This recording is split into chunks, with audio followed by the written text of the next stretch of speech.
देखिए उसामा साहब यानी शहाबुद्दीन साहब, शहाबुद्दीन साहब का जो योगदान है ना आरजेडी में, वो पूरा समाज आरजेडी भूल ही नहीं सकता है।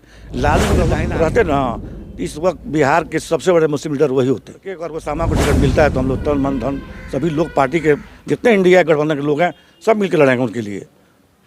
और हमको लगता है कि रघुनाथपुर में और वो चुनाव लड़ते हैं। तेजस्वी यादव के रगों में सामाजिक न्याय के मसीहा लालू प्रसाद का खून दौड़ रहा है और उनका भी ये है कि गरीब दबे।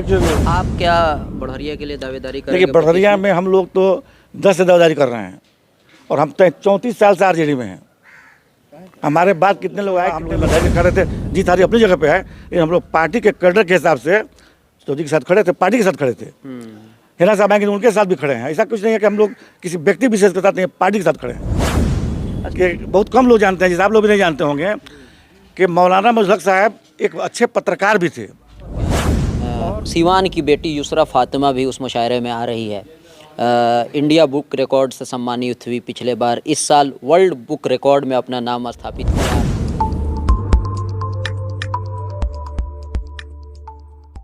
अभी का आप सबको पता है 2025 में बिहार विधानसभा का चुनाव होने वाला है। अलग अलग पार्टियों के लोगों के पास हम लोग जाते हैं, नेताओं के पास जाते हैं, कौन सी पार्टी किस तरीके से तैयारी कर रही है, इन चीज़ों पे हम लोग चर्चा करते हैं। इसी बीच में भी हम लोग प्रोफेसर महमूद साहब के पास हैं, आरजेडी के पुराने नेता हैं और साथ ही साथ बढ़हरिया के ब्लॉक प्रमुख भी रह चुके हैं। बिल्कुल जुड़ने की कोशिश करेंगे किस तरीके से तैयारी चल रहा है 2025 की। नेताजी स्वागत है हमारे चैनल पर। आप लोगों का बहुत बहुत शुक्रिया। जी जी, क्या कहेंगे 2025 की अगर बात की जाए, किस तरीके से आप लोग तैयारी कर रहे हैं? देखिए 2025 में इंडिया गठबंधन पूरे बिहार लेवल पे तेजस्वी जी के नेतृत्व में अभी पूरा भ्रमण हो रहा है और ख़ास तौर से महिलाओं के प्रति जागरूकता बेदार की जा रही है और उनके लिए एक स्कीम लाया गया अभी, बहन माई सम्मान योजना, जिसके तहत उनको 25,000 रुपये प्रति माह दिया जाएगा, जिससे उनका थोड़ा सा आर्थिक स्थिति सुदृढ़ हो। इसके अलावा भी देखिए आजकल नौजवानों में ख़ास तौर से बेरोजगारों में, अक़लियत के लोगों में, दबे कुचले लोगों में सबकी नज़र है तेजस्वी पर। और तेजस्वी इस वक्त बिहार के एक आइकॉन के तौर पर देखे जा रहे हैं और सियासी लीडरों में सबसे नंबर 1 पे चल रहे हैं। तो सबकी ख्वाहिश यही है कि 25 में तेजस्वी मुख्यमंत्री बने और इसके लिए गठबंधन पूरी मजबूती के साथ चुनाव में उतरे कि कहीं से भी कोई सीट गड़बड़ न हो और अपने बलबूते पर सरकार बनाई जा सके। तो ये सारी चीज़ें तैयारी चल रही है। और देखिए तेजस्वी यादव के रगों में सामाजिक न्याय के मसीहा लालू प्रसाद का खून दौड़ रहा है और उनका भी ये है कि गरीब दबे कुचले लोग और हाशिए पर रहे लोगों के लिए काम किया जाए और ख़ास तौर से जो बिहार के बेरोजगार नौजवान हैं उनके डेवलपमेंट के, उनके नौकरी के लिए परिस्थिति पैदा किया जाए। उन्होंने वादा किया था कि मैं सत्ता में आऊँगा तो 10 लाख नौकरी दूंगा। 17 महीना के कार्यकाल में आप लोगों ने देखा होगा कि उनके दबाव में नौकरी तो नीतीश कुमार मुख्यमंत्री उन्हीं के हाथों दिया जाएगा, लेकिन उनके दबाव में सब पोस्ट क्रिएट हुआ, वैकेंसी आई और बहुत अच्छा से बहाली, कहीं पेपर लीक नहीं हुआ। ये तमाम चीज़ उनका दिमाग में है कि हम बिहार को कैसे आगे ले जाएंगे। और युवा नेता जब आगे आएंगे तो सभी लोग यही सोच है कि वो आगे आएंगे तो बिहार बढ़ेगा। और बिहार को आगे बढ़ने के लिए नीतीश कुमार भी अच्छे नेता हैं, लेकिन अब उनकी उम्र नहीं है कि वो अब बिहार को नए सिरे से चला सके और भारतीय जनता पार्टी में उसका कोई नेता है ही नहीं। लेकिन मिला जुला के पूरे बिहार में सबकी नज़र तेजस्वी यादव पे है। एक और सवाल हम समझने की कोशिश करेंगे। सीवान में 8 विधानसभा सीट है। बहुत सारे लोग इस तरह की मांग कर रहे हैं कि 2 सीटों पे मुस्लिम प्रत्याशी होनी चाहिए। इसमें यही कहा है कि भाई सीवान में ये शहाबुद्दीन साहब का गढ़ है, यहाँ मुसलमानों की आबादी 20% से ज़्यादा है और 8 विधानसभा है। तो 8 विधानसभा आपने जातीय जनगणना करा के ये मैसेज दिया था कि जिसकी जितनी आबादी होगी उसकी भागीदारी दी जाएगी, तो भागीदारी तय करना होगा। और हम लोग पुरजोर तरीके से ये मांग कर रहे हैं कि सीवान में मिनिमम कम से कम 2 टिकट मिले, एक रघुनाथपुर और एक बढ़हरिया, जहाँ पे आसानी से मुस्लिम कैंडिडेट जीत भी सकते हैं और कमीशन के हिसाब से वहाँ वोट भी अच्छा है। तो इसमें यह है कि जातीय जनगणना के अनुरूप सबको मिले, ये नहीं समाज के एक ही आदमी को दिया जाए। समाज में और जितनी जातियां हैं उसमें जो लोग अच्छे लोग हैं, ऐसा नहीं कि किसी को दे दीजिए आप। उस समाज के जो लोग डिवोटी हैं, जो पार्टी के लिए अपना सर खपाए हैं, अपना वक्त गंवाए हैं, उनमें से आपको चुनना होगा। तो हम लोग यही डिमांड किए हुए हैं कि भाई बढ़हरिया और ये रघुनाथपुर 2 टिकट दिया जाए। और एक बहुत दिनों से ये देखा, तो आप क्या बढ़िया के लिए दावेदारी देखिए करेंगे? बड़हरिया में हम लोग तो 10 से दावेदारी कर रहे हैं और हम 34 साल से आरजेडी में हैं। हमारे बाद कितने लोग आए कितने लोग गए, लेकिन हम लोग आज तक ईमानदारी के साथ खड़े हैं उसमें। और लालू जी के प्रोग्राम हमारे अध्यक्षता में हो चुके हैं बड़हरिया में, ब्लॉक मैदान में।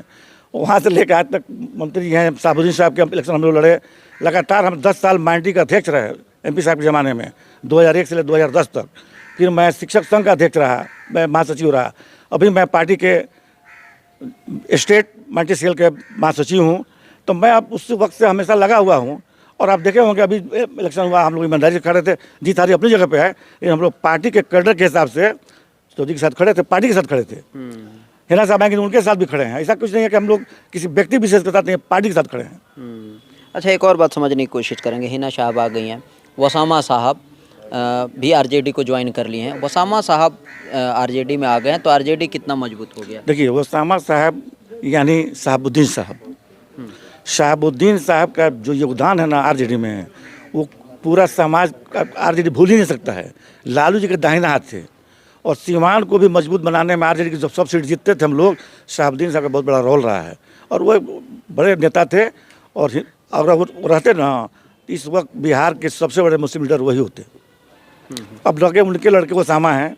तो देखिए जिन लोगों की भागीदारी है, जिन लोगों ने अपना पूरा जीवन खपा दिया पार्टी के नाम पर, लालू जी के नाम पर, उन्होंने क्या, उनको जेल जाना पड़ा। एक जुमला उनका बोल देना कि हमारे नेता लालू जी हैं और नीतीश जी परिस्थितियों के नेता हैं, उनको कहाँ से कहाँ कितना नुकसान हुआ वो शायद हम लोग देख रहे हैं। बहरहाल उनके लड़के को और वसामा को टिकट मिलता है तो हम लोग तन मन धन सभी लोग पार्टी के जितने इंडिया गठबंधन के लोग हैं सब मिलकर लड़ेंगे उनके लिए। और हमको लगता है कि रघुनाथपुर में और वो चुनाव लड़ते हैं तो चुनाव जीतेंगे। एक और बात समझने की कोशिश करेंगे। अवध बिहारी के आप बहुत करीबी हैं, हमेशा आपको हम लोग देखते हैं कि साथ आप रहते हैं।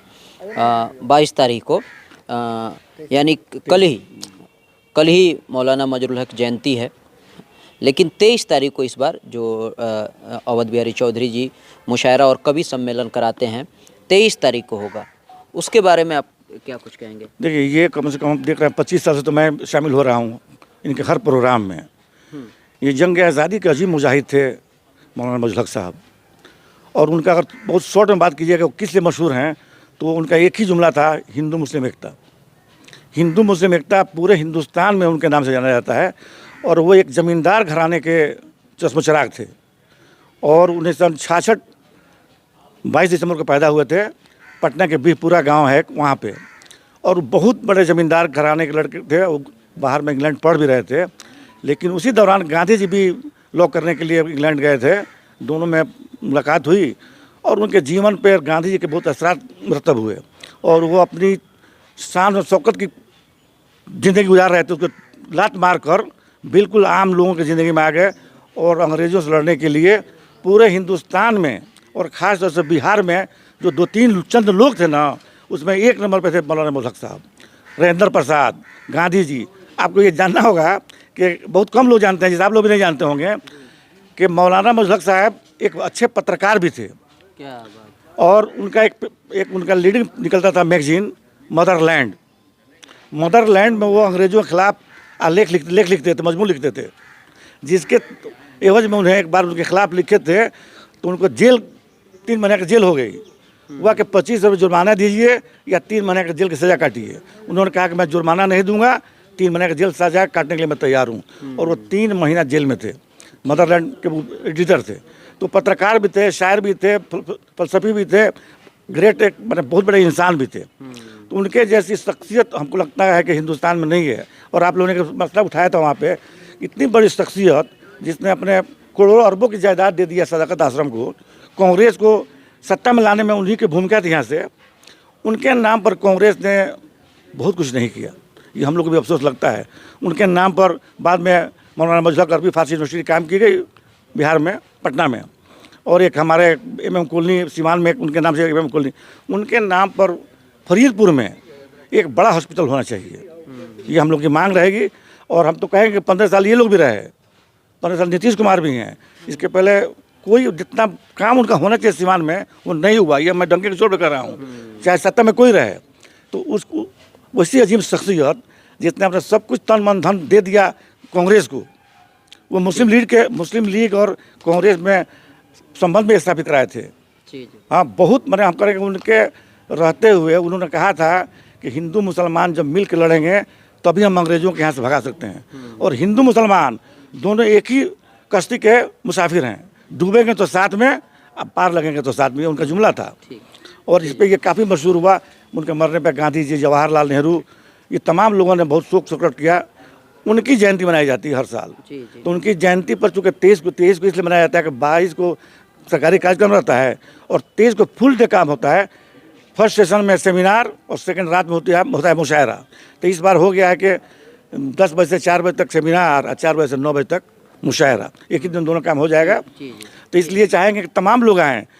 मौलाना मौलवी साहब एक ऐसी अजीम हस्ती शख्सियत हैं।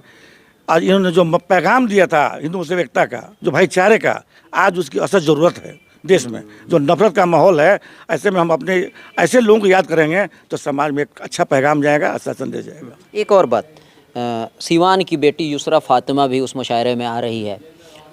इंडिया बुक रिकॉर्ड से सम्मानित हुई पिछले बार, इस साल वर्ल्ड बुक रिकॉर्ड में अपना नाम स्थापित किया। और बढ़हरिया के आप भी हैं, बढ़हरिया के वो भी बेटी है, बल्कि सिवान की कहेंगे लेकिन आपके पड़ोसी एक तरीके से। इसके बारे में क्या कहें? नहीं, उनका नाम हम लोग देखे बेहद खुशी हुई कि उतनी कम उम्र में किताब लिखना, शायरी करना तो अलग बात है, किताब लिखना, किताब अच्छी जगह से पब्लिश हो जाना, ये बड़ी बात है।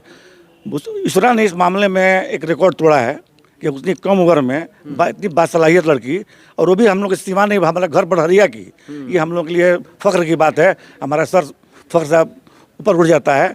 ऐसे लोग अगर हों तो समाज का भी और मुआशरे का भी और अपने सूबे का भी नाम रोशन होगा। मैं तो दिल की गहराई से मुबारकबाद देता हूँ कि वो आगे बढ़ें। हम लोग जहाँ जहाँ उनकी ज़रूरत पड़ेगी हम लोग उनके लिए खड़े हैं और उनका बढ़ाने में हम लोगों का पूरा योगदान रहेगा। इस प्रोग्राम में 23 तारीख का जो प्रोग्राम है, जो मुशायरा कवि सम्मेलन श्री अवध बिहारी चौधरी के होता है, तो आप लोगों को कैसे प्लान बना कि युसरा फातिमा को बुलाया नहीं, जाए? हम लोग तो देखते हैं आप लोग, आपका यूट्यूब पर, इनके यूट्यूब पर कि बहुत ही अच्छा कलकत्ता गए तो हम प्रोग्राम देख रहे थे। तो आप लोगों की अभी चर्चा हुआ तो हम लोग के दिल में खुशी हुई कि भाई अगर वो प्रोग्राम में शामिल होती हैं तो दो काम होगा। एक तो बढ़िया की हैं तो हम लोग उनको पूरा जिला में जो मान सम्मान होता है ना, उस मान सम्मान के साथ स्टेज पर हम लोग उनको सम्मानित करेंगे। और उसके बाद उनके प्रोग्राम को भी हम लोग देखेंगे और उनके आने से हमारे जितने लोग हैं सिवान के, जो शायर हैं, अदीब हैं, साहित्यकार हैं, उनको भी एक फ़ख्र होगा कि हमारे गांव की लड़की, हमारे शहर की लड़की इतना आगे बढ़ रही है। तो हम सब लोग उसको आगे बढ़ाएं और उसके लिए भी सम्मान की बात होगी कि हमारे भाई हमने इतना किया मेहनत तो लोगों ने हमको इसका रिवार्ड दिया। चलिए वीडियो ख़त्म करेंगे। आप लोग भी इस वीडियो को अगर आप लोगों ने कंप्लीट देखा है तो कमेंट के माध्यम से अपनी प्रतिक्रिया दे सकते हैं। फिलहाल अभी के लिए इतना ही, बने रहें, देखते रहें लगन।